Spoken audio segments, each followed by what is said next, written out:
Yeah, it was a good game, but we didn't go all the way. We lost at the end of the game, pretty hard. Yeah. Goalkeeper scored too good today. Yeah. So good, yes. But I think the second half. Yeah.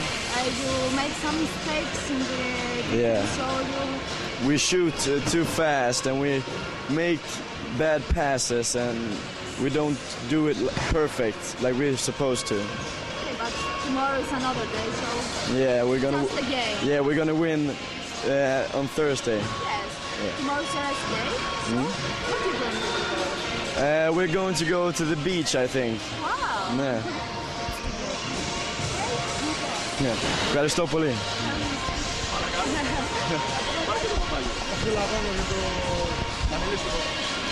Αυτά που είπαμε για πριν για την Ελλάδα.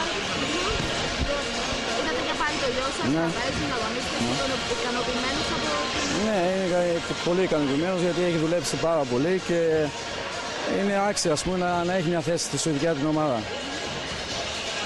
Πώς το βλέπετε για τα επόμενα παιχνίδια? Η Σουηδία είναι καλή ομάδα, γερή, δυνατή. Ναι, ελπίζω τα υπόλοιπα δύο να τα κερδίσουμε και στο τελικό ελπίζω να πάμε με τη Γερμανία. Οπότε θα την κερδίσουμε για τρίτη φορά. Γιατί να μην πάνε οι Έλληνες? Γιατί όχι. γιατί όχι. Μακάρι. Γιατί έχουν κάνει μια πολύ ωραία δουλειά και οι προπονητές τους και έχουν δουλέψει πάρα πολύ. Γιατί όχι. Ελπίζω. Φυσικά ο γιος μου είναι εκεί. Μπορεί η καρδιά μου να είναι στην Ελλάδα, αλλά θα υποστηρίξει το γιο μου φυσικά.